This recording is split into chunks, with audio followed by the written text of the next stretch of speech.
Hello everybody, my name is Ian Kirkpatrick. I'm an author, idiot, and loin streamer, and welcome to LMIAY of June 2025. The best video of the month. Sorry, they're all gonna be subpar compared to today, which is about you guys. You know, I've forgotten how to do this after a couple of weeks out, but LMIAY is where I give you guys a prompt, you write a short story using the prompt, and then we read some of the responses together. So before we get into that, though, and before I tell you what the prompt was, maybe you have a guess, maybe you submitted so you recall. Couple of things. Number one, if you enjoy what I do here on the channel, please remember to like, share, and subscribe for more. Number two, if you would like to be featured on the channel, check out the links down in the description below. The number one way to be featured is through what we're doing here today. And the second way to be featured is if you are an indie author and you have a book out or a book that is coming out. If you submit the cover and chapter 1 to the Fresh Meat feature, that chapter will be read here without commentary to hopefully help more readers find your work. You know, no commentary because it's not about my taste. It's just about you impressing a potential audience. So there's that. Then the third thing is if you would like to check out any of my books, they're available at any of your favorite places to get books. With that said, let's jump into the video. The prompt this month was pretty vague, but you know, it's the beginning of summer, and what does summer mean but camping, and what does camping mean but Bigfoot? Interdimensional, dimension hopping Bigfoot. And that is that my challenge to you was write a story involving a cryptid, because there is not enough cryptids being discussed on the regular. I know that they are being discussed, but I always think of Disco Elysium because of the cryptid that is mentioned in Disco Elysium, and that's where my brain goes every time, and Bigfoot, obviously. With that said, the first read this month is by Mae Tanner. Dahlia rounded the eastern end of the northern mountain and came to a halt. Ahead of her was a pool. It had taken her 2 hours since leaving the ruin to reach it. She drew a deep breath and moved to the edge. A thick layer of muck covered the bottom. Was the pool deep enough to hold standing water after a rain, or did it just contain muck? By her side, Sandy emitted a low, rumbling growl. Dahlia glanced down at the wolf. "What is it?" The wolf raised her hackles and continued growling, her attention focused on the muck. Dahlia scanned the pool, spotting a few plants sprouting from the muck, but couldn't see anything dangerous. How deep was it? She crouched and poked the muck with her spear. Breaking through the dry crust on top, she sank nearly her entire spear into the muck before it touched the bottom. She pulled it out. Muck covered the shaft of the spear, and the stench of rot penetrated her face scar. She wrinkled her nose and rose to her feet, backing away from the pool. Once she was far enough from the muck, Dahlia squatted and cleaned her spear. Sandy whined, pacing between Dahlia and the pool. Dahlia eyed the wolf. What was bothering the animal? She turned back to the pool of muck. If this was a water source for the ruin, it was a lost cause. She'd never be able to clear it up. She gripped her spear tightly as she walked back to the edge. How large was it? As she neared the pool, Sandy switched from whining to growling. Sandy nudged Dahlia's free hand, her eyes focused on the muck. Dahlia stroked Sandy's head. Whatever was bothering the wolf couldn't be too dangerous. Sandy trotted by her side as they hiked around the pool of muck. Sudden movement caught Dahlia's eye. She froze, staring out over the pool. A ratter darted among the plants sprouting from the muck. She relaxed, smiling, as she scanned the surface of the pool, spotting more. Of course there'd be ratters here. Sandy had been eating rats in the ruins since she'd found the valley between the mountains. Where there were rats, there were ratters. She glanced down at the wolf. The ratters couldn't have agitated Sandy. Ratters weren't dangerous to anything larger than a rat. 15 minutes later, the far side of the pool came into sight. Dahlia picked up the pace, breaking into a jog, and she'd taken 3 steps when the muck erupted and a beast emerged. The thing was at least twice her size, with bulbous eyes, a wide mouth, and bumpy skin. Its tongue shot out of its mouth and struck her cloak, ripping it from her back. Dahlia whirled, striking at the creature's underbelly with its spear, while Sandy lunged at its side. The beast's tongue struck her again, this time snarling her spear arm. Dahlia drew her dagger with her offhand and slashed at the tongue. Blood spurted. The beast released her, turned and leapt deeper into the pool.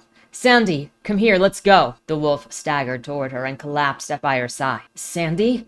Dahlia knelt beside the animal. Foam emerged from the wolf's mouth. Chill filled Dahlia's heart. She grabbed her last full water skin and rinsed the foam off, prying Sandy's jaws apart and flooding the inside of the mouth with water until no trace of the foam remained. She offered the wolf the last of the water, and Sandy lapped it up, swallowing convulsively. An hour passed. Sandy's panting almost covered the faint rustling of rattlers scurrying across the muck. Dahlia sat beside the wolf's side, staring out over the pool. Did more of those beasts hide under the surface? Sandy struggled to her feet and hunched by Dahlia's side with her head hanging. Come, Dahlia stood and stepped away from the pool, beckoning the wolf to follow her. Sandy staggered a few steps toward her before collapsing once more. Dahlia closed her eyes. Sandy was too weak to continue the trek around the mountain. She scooped the wolf up into her arms, turned, and headed back the way that they'd come, edging away from the muck pool as she carried Sandy back to the ruin. Night fell before they reached camp. Excellent introduction to this creature, to this tension around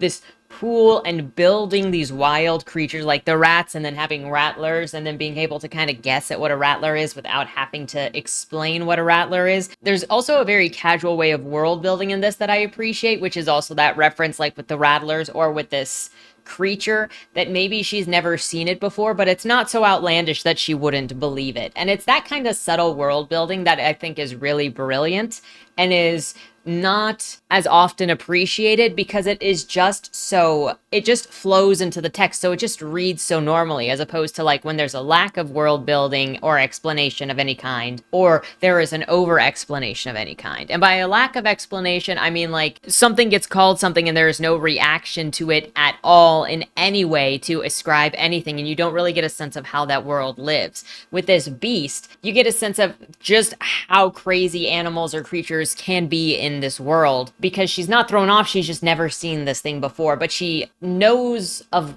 legends is how it comes off. Anyway, what I'm saying is fantastically written with the suspense and the introduction of the monster, and then the depth of the relationship with Sandy and Dahlia. The next story is by M.K. McKeever. Vera was in a deep sleep when a slow knocking sound pulled her from her unconsciousness. Rising from bed, it took her a moment to realize what was happening. Is that the door?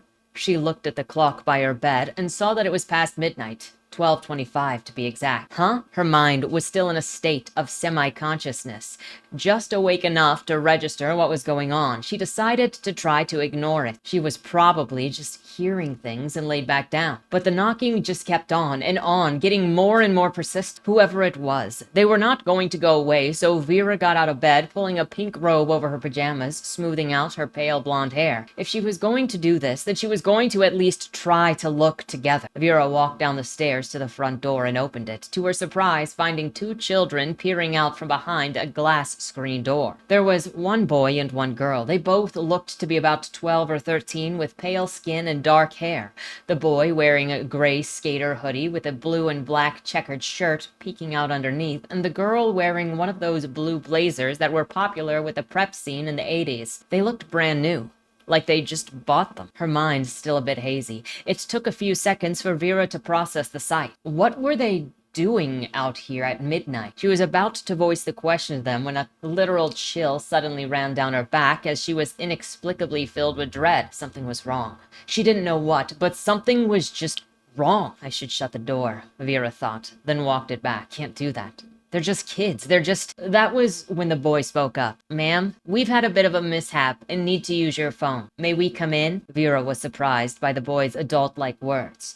Kids didn't talk like that. What tween boy used the word mishap? Why were these kids out there in the middle of the night? Where were their parents? I'll go get my cell phone and you can use that, okay? She spoke. No, the boy said more forcefully. We need to come in, please.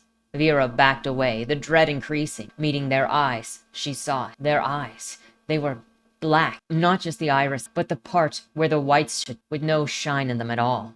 Almost like a shark. That was when she also saw her hand going towards the screen door handle. Quickly pulling her hand back, she used it to grab the heavy wooden door and slammed it shut. As she frantically turned the lock, she could hear the boy on the other side. Come on, miss. We're not gonna hurt you.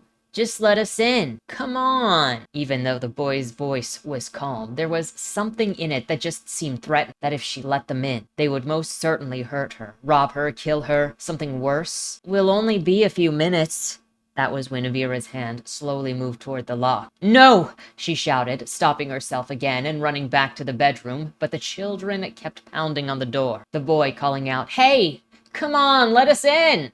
The girl started in now too. "Please, let us in. Just let us in." Vera shut the door of her bedroom, falling to the floor, curling up and hugging her knees, her back against the door as the children's voices became more insistent, more forceful, more threatening. "Go away," she begged, closing her eyes and drawing her arms closer around her body. "Please.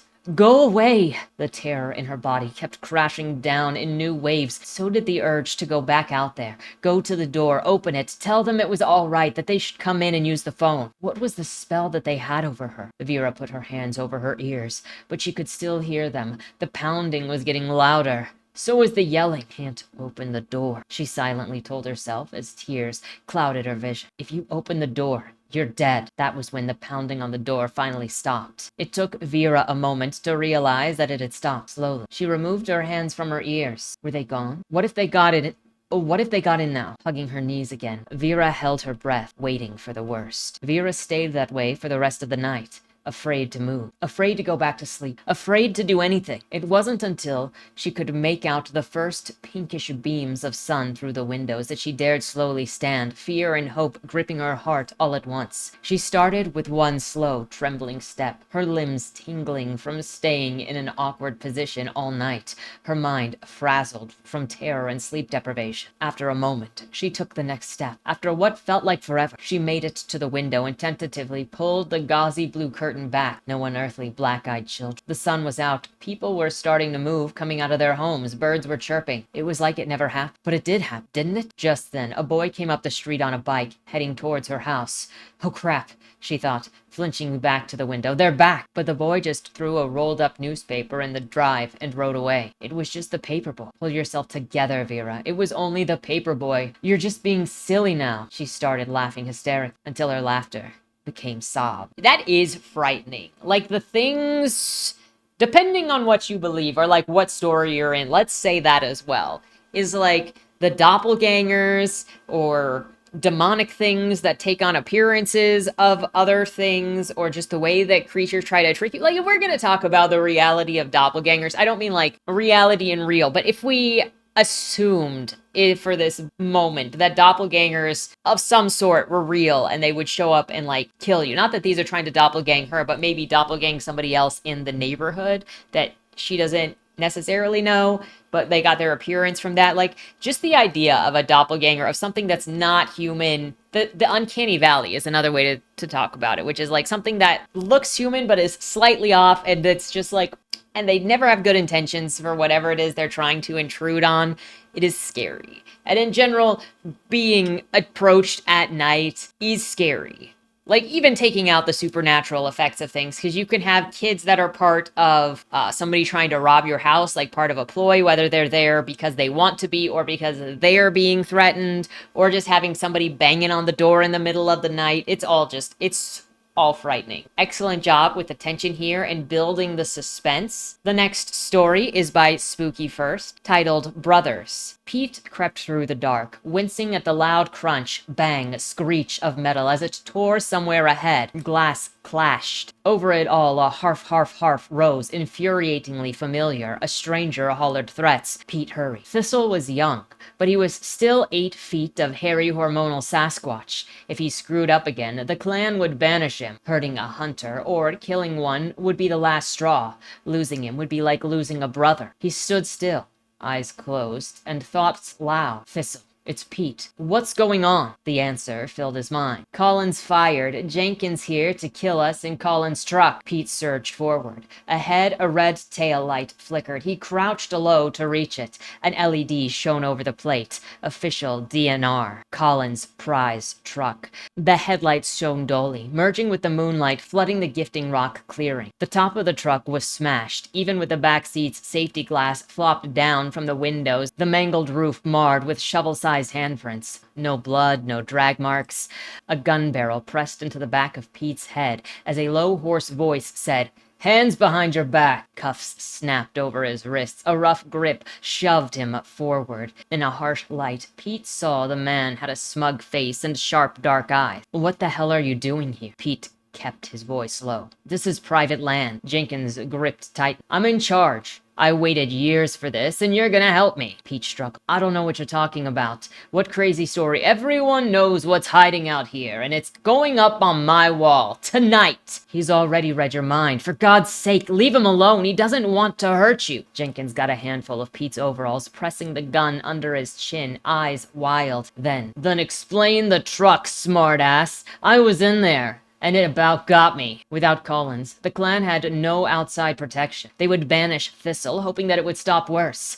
Panic robbed Pete of breath. Jenkins shook him. "It came to the truck. It knows you too." He pushed Pete down to his knees, the gun pressed against his temple. "I don't have all night to chase it. Call it in." Pete shut his eyes. "Thistle, I'm fucked. I don't know what to do." A gentle warmth answered. "I'll fry Jenkins with infrasound. The night will be burned out of his mind. Bright side, Collins won't get mad over his truck. It's not his anymore." Pete choked. "You'll be banished for that. I don't want to lose you over this asshole." The night went tomb quiet. "Can't lose you either. You're my brother, Pete."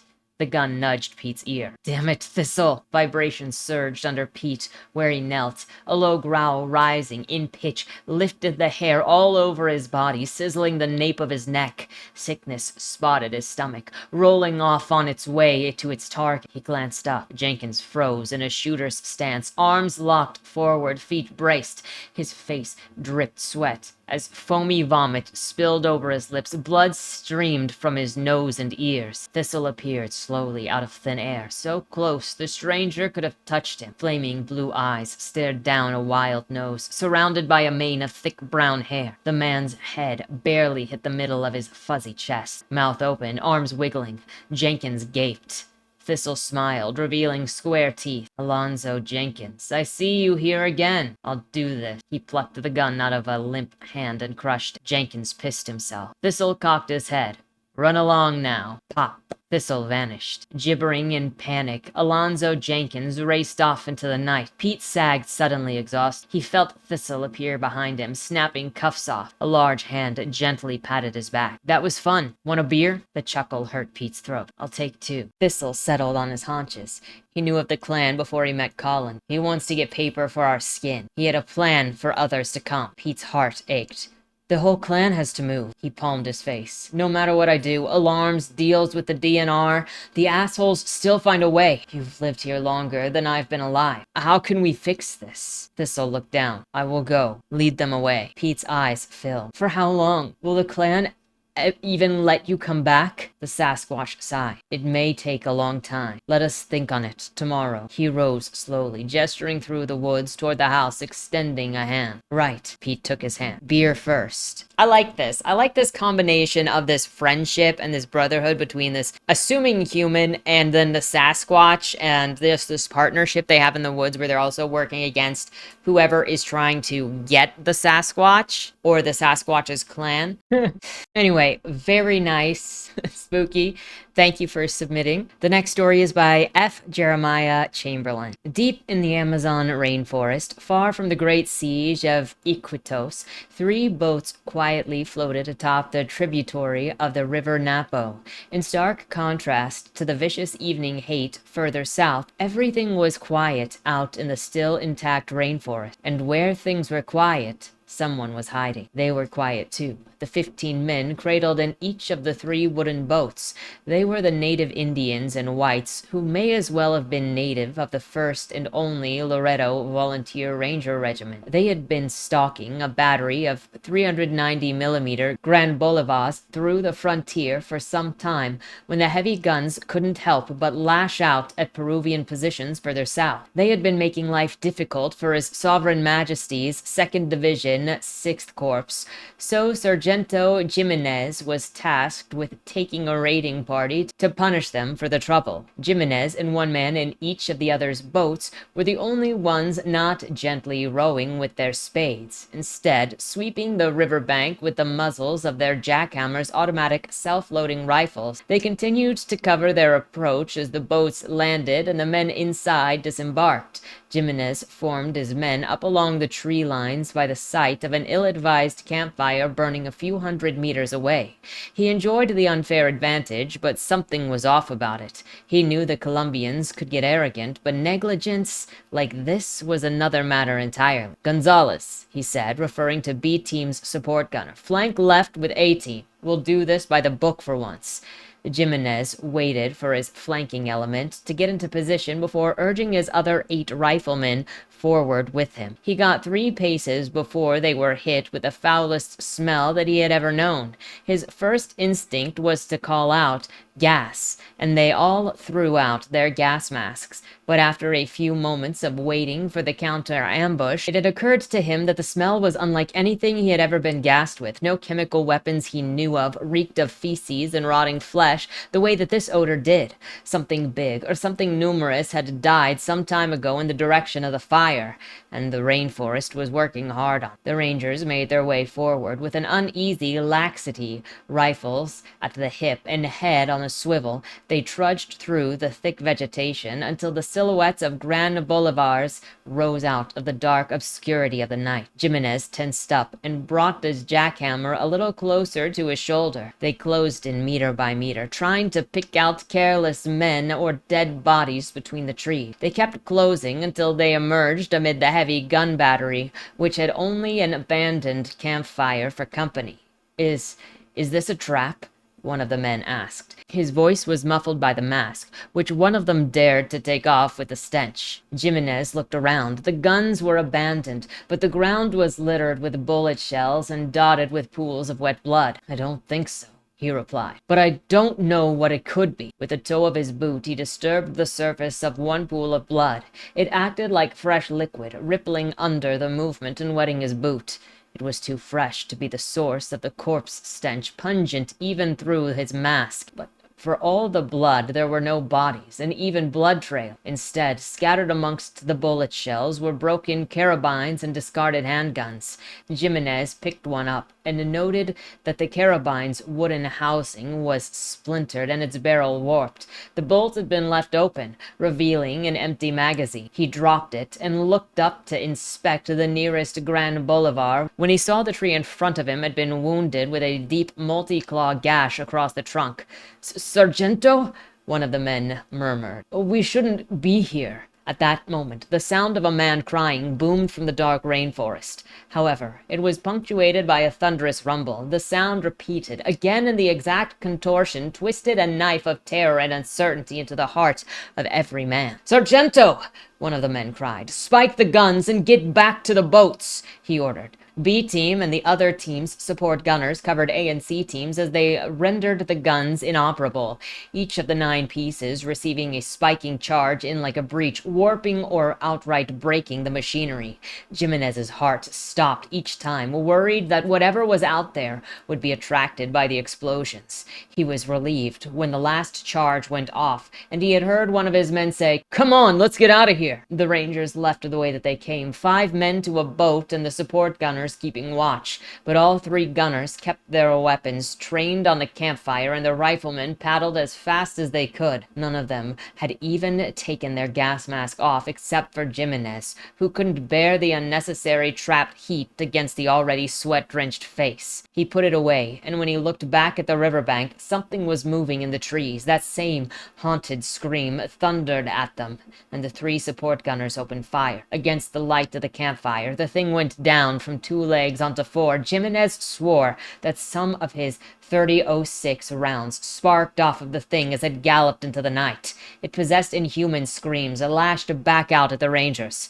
"Did we kill it?" one of the Rangers asked. "Of course we didn't," another chided. "It's a Sagamai. Its skin is too thick to shoot through." "How do you know?" "My grandfather died fighting one, and would I have followed in his footsteps tonight?" The Loritan returned to their camp. without another word. I really like, it kind of feels like it was a booby trap, possibly set up as a booby trap, the campfire to like draw them in, because obviously, yeah, that's so stupid if you're in a war zone of some kind, but this creature is hunting them, and man, I really like that. I also like that they never got a really good look at the creature, because that kept up like the suspense and the fear, and it's actually scarier to know that there is something in the forest and like to hear these screams but not be able to put a picture to what it is that is chasing you. Excellently, very excellently done, Jeremiah Chamberlain. I really like this. The next story is by Egao Chan, titled A Track's End. Come on, keep up! Jeremiah leapt over a brush in the dark forest, urging his two teammates. The track's really fresh, we're close! Calm down, you'd spook it! Way, the cameraman of the crew, cautioned, pushing some bushes away while almost tripping on a tree's root. It was late at night. The moon was covered by the clouds. The visibility was all crap, but it's not like he had a say in the matter. Wait for me! Alex raised his voice. He was Jeremy's assistant, and the one to carry a miscellaneous item, including the emergency kit, snacks, water, battery, various other tools, everything a cryptid hunter influencer would need when they're on a hunt. Yes. This was a hunt. They brought cameras just to record their processes and to capture footage. It was totally not an attempt to get their audience interested and monetize their views. They were not hoping for much when they went on their trip after receiving a tip from one of their longtime viewers. This was not some regular Bigfoot or Yeti, but a land prey. Not lamprey, but land prey, a kind of eel-dog hybrid that had been circulating in the cryptid hunting forums they frequented. From all of the pictures that they saw, a land prey should have the rough size of a German shepherd with a long neck and an actual lamprey-like head. From what they could tell, the first sighting of a land prey was about half a year ago by a mountaineer vlogger with not many followers. Then, some other sightings occurred in the following months. More people began talking about it. It had everything going on for it as the next cryptid sensation, so it would be unwise to not capitalize on that. Looks like more marks of slime. We're on to it! Jeremy, being the above-average tracker, exclaimed with a suppressed voice to Wei and Alex, while showing them a small leaf that he had picked up from the ground. You see this? The glowing parts? Slime. And it's not even dry, so it must not be far. Wei nodded along as he kept the focus of the camera on Jeremy. Alex asked from behind the camera, so where do you think it is? Where is it going? I hope it's not going deeper into the woods. That would be hard for us. Jeremy shook his head. However, judging from the information that we gathered so far, it probably wouldn't. A lot of posts mention that it is drawn to the light when it's dark, so it won't go very far from the edge of the forest. The only thing I'm worried about is that it may go into the water. It's part eel after all. Aren't you worried about, like, getting attacked? It's got lamprey-like teeth, and some posts mentioned its size can be bigger. Alex asked again. Well then, Jeremy chuckled. I guess it's time to find out who's on top of the food chain. Let's go. The group pushed forward, Jeremy gradually slowing his steps, for he found more slime and footprints on the way. They were definitely getting closer, for the marks appeared to be fresher, and all three of them could smell a distinct fishy stench in the air. What else would leave such a smell in the forest but for a half-fish creature? Jeremy was filled with more excitement with each mark he found. He almost screamed when his flashlight shone upon a patch of bloody trampled grass to his left. Red. Still wet. Jeremy waved his fingers in front of the camera after rubbing them on the grass and giving them a quick whiff. Salty smell. Still lingering fishiness. Definitely not from some random animal. I guess it's injured. This could be good and bad news. Let's go. They pushed on. With slower, lightning steps, more visible tracks were revealed under the flashlights, bloody footprints, slime marks, and eventually leading into a messy scene where some kind of fight happened. Oh no, that's not good. Jeremy knelt down by the scene, running his fingers through the grass and the dirt covered in bloodstains. Think we're close to the edge of the forest. Alex pointed forward. There's lights here. Shit. Jeremy stood up to check on the lights in the short distance. No, this can't be happening. Someone else might find it before us. That would no doubt be the worst case scenario, so they picked up the speed and followed the trail of blood and slime. As they did, the lights were also closer with each step. No, no, no, no, no, no, no! Jeremy finally saw where those lights were and on what kind of building they were installed. A trail of blood and slime led to a giant metal receiving door at the back end of a building. An old, dirty, and rusty billboard hung right above it. Old West's Game and Seafood, the billboard read. 5 stars for taste, 1 star for horrifying menu items. Way muttered the most memorable review he had read of this place. How much do you think a cryptid meal costs? Because I cannot imagine it is cheap. But also, depending on if that catch that they've got there is automated, these cryptid influencers also could have ended up on the exotic menu, which I would have to assume the exotic would include human. It must be. You always have such a wild take on things, Egao. I love reading your work. The last story is by Valorie Beaudyka. For a violent cave-dwelling recluse, the Killux was a gracious host. As our host prepared our meal, her young ward Maria tended to my wounds. It shamed me to accept their hospitality, but it would have shamed me more to have refused. Not an hour before, the Sasquatch woman was beating me so savagely I thought I would die, and now we were sitting down to dinner as if she hadn't. It's a fucked up world we live in. As we sat down to eat around the fire, I took the opportunity to get a better look at our host. Hart's people had painted a vivid picture of the Kiliux and her kind, bestial subhuman giants degenerated into naked savagery by eons of incest and cannibalism. But the woman who stood before us was nothing of the sort. She was a giant, to be sure, nigh on 7.5 feet tall, covered with coarse red hairs that at a distance might be mistaken for fur, and fangs as big as your thumb. But her features were handsome, and when she spoke she was so eloquent and to the point. She was dressed in a red ankle-length wool shawl, rendered waterproof by an outer layer of woven cedar, decorated with elk teeth stained from the blood from when her fists threatened to cave my skull in. For a while we sat there awkwardly, watching each other eat. Finally the silence was broken by our host. "Why have you come here?" We were told that a girl had been snatched from a mining camp on the southern slope by an ogre the Minders called Sasquatch, my master, Morgan Lynch answered. Your aunt Maria's grimace and Killux's glower caused the words to stop in my throat, and once again forced Lynch to answer in my stead. A substantial reward was offered if Maria was returned, and the Sasquatch who took her killed. Lynch sipped from her cup, and I picked at my food. Tension hung in the air like the moments before lightning strike. If this Aunt Leigh isn't your aunt, who exactly is she then?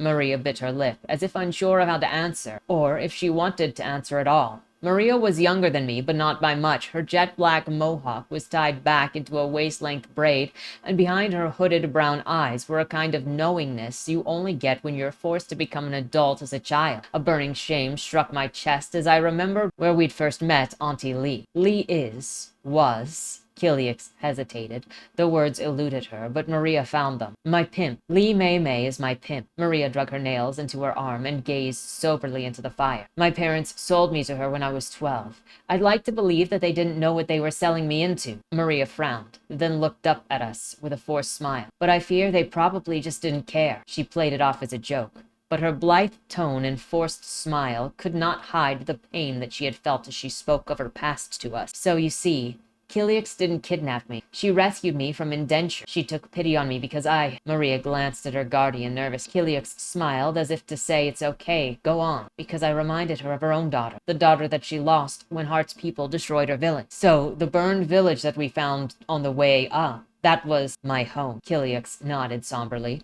My people dwelled among these mountains for thousands of years. Kiliux choked back a sob and wiped her eyes. Hart's people came up the mountains. They said that the land was theirs, and that their Harrier Lord won it from the people of the Crescent Valley, and we would have to go. When we wouldn't leave, they murdered us. I am the last of my family, the last of my kind. Kiliux gazed soberly into the fire. My heart bled for both of them. Maria, who had been robbed of her innocence, and Kiliux, her kin, much in the way that I had. I glanced at Lynch. She sipped at her tea thoughtfully, too thoughtfully. Lynch was cold, but not callous.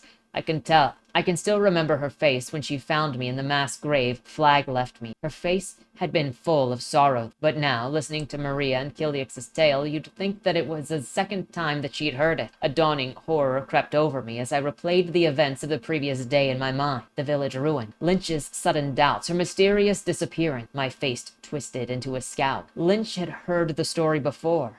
and now it was being repeated for my benefit. I wanted to scream, but before I could speak, Lynch cut in. But I had sensed that my apprentice has some questions that I would prefer addressed in private. Without a word, Kiliax gave Lynch a knowing nod, then rose with her ward and departed into another cave. I held my tongue until the two were out of earshot, and not a moment longer. "You knew all along, didn't you?" Lynch took another sip from her tea, and in that moment my mentor resembled maiden, mother, and crone all in one as she stared into the fire. It was clear to both of us that despite what was said, the question was not a question, but an accusation. "You lied to me from the start." I knew the prospectors were lying from the start as soon as they started raving about Skunk Ape, but I didn't learn the full truth until my vision in the ruined village. "And you let me attack her anyway. You led you into an ambush."